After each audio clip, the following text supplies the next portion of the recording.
information is not turned in by a certain date. All of these commissions, unfortunately, they don't like the fine structure, and I know that in the office, the most distasteful part of our job is having to send out a letter concerning a fine. We wish that we never had to do that, but the committees, in thinking about their choices, looked at a fine structure, and they looked at not having the fine structure, and they just felt like if they didn't have this, then the compliance with deadlines and meeting attendance and so forth would just be unacceptable. So that's why they put this in place. But this is here to help you and just to make sure that you don't miss anything for which there's a fine or some type of a penalty is assessed. All right, let's get into the meat of the post office page. This is the page that we use to communicate with our schools totally. We send out almost no paper mail. We've been doing this since 1995, 1996. You'll notice the date on the message here. The most recent date, the most recent message is posted at the top. This shows who the document is addressed to, and then this shows the subject. Now, one of the things that you'll need to know about the post office page is your computer is going to have Acrobat Reader in order to read the documents that we've posted here. I'm going to move down and look at the security plan message that Mr. Triplett posted a few days ago. When I click on this link, it's going to pull up a document. It's a multi-page document, and it includes the security plan and some information about the plan. We use a program called Acrobat to create this document. You have to have a program called Acrobat Reader to read it. This program is a free program. You can go to Adobe's website and download the program. Just very quickly, I will show you that if you go under General Information, you can go down to Important Downloads and slide out to Acrobat Reader. If you'll click on this link, this will take you to Acrobat's or Adobe's site, and you can download the reader, the latest version of the reader for your computer. But this is how we communicate with our schools.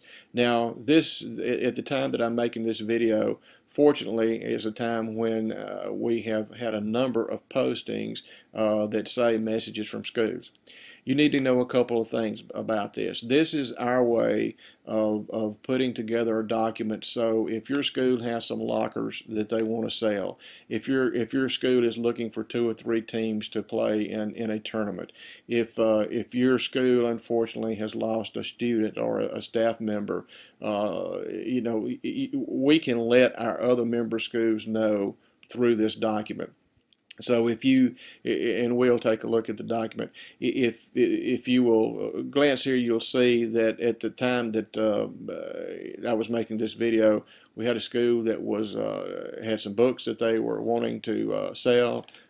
We've had, unfortunately, a staff member at Strider Academy lost her battle with cancer a few days ago, and this is one of the many times that this kind of thing happens, and we're able to share this with our association so that our members can be in prayer for the Strider family. We've got a school here that is looking for a ball game, some ball games for a tournament, and so it's just a list of messages. And anytime a new message comes in, what I'll do is just make another block on the top of this message, and the most recent message will always float to the top.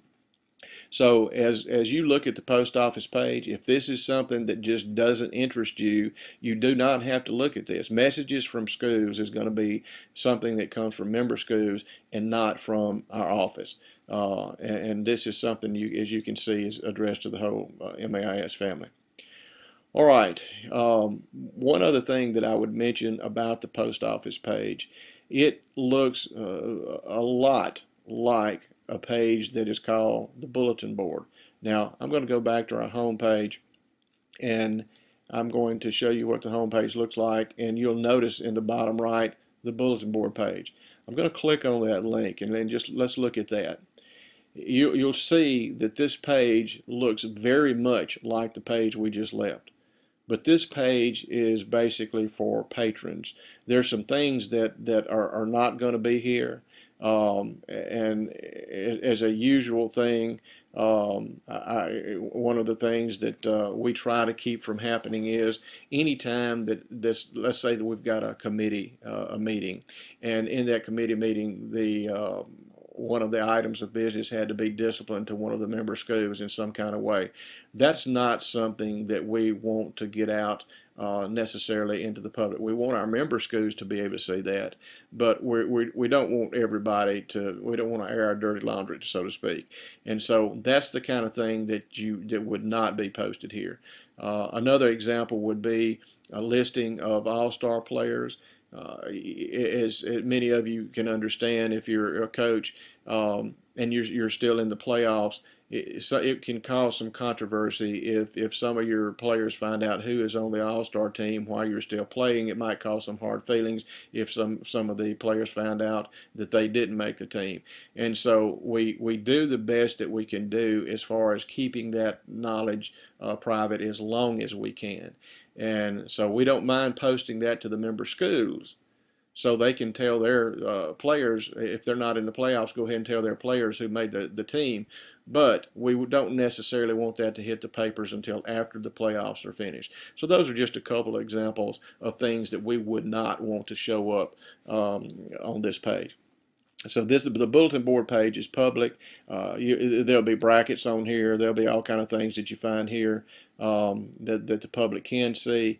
But this is not the post office, and clearly this is the bulletin board.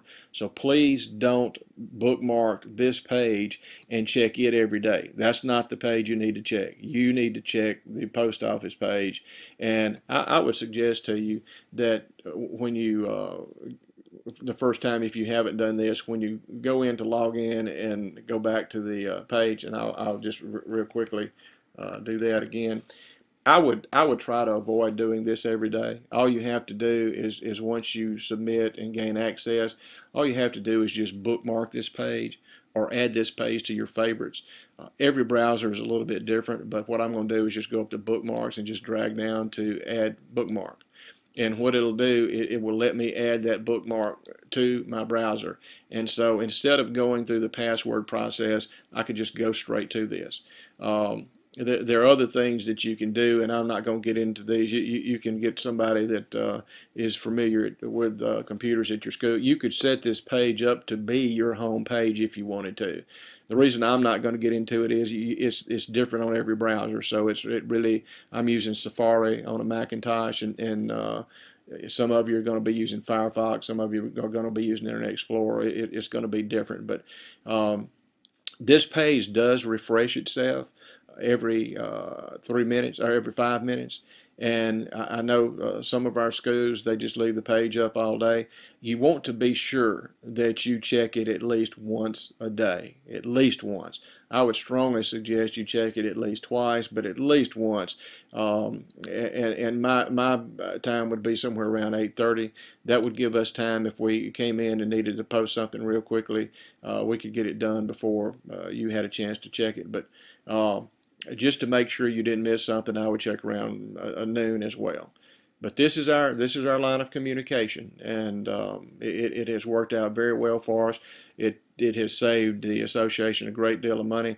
I know back in 1996, or I believe it was, when we went to this, the one of the stats that I just found incredible. I was not working in the office at that time, but I did help the office set all of this up, and I remember them telling me that the office was spending $22,000 a year just on paper to send all of the information out to the schools that they had to send out. That was not copying costs. That was not anything. That was not postage. That was just on paper. And so you can see that the electronic communication certainly is saving our office greatly. And of course, when you save the office money, you save our schools money. And so we're pleased with this system of communication. And if you ever have any problem with this, just feel free to contact our office, and we'll try to help you as much as possible with any problems that you've got.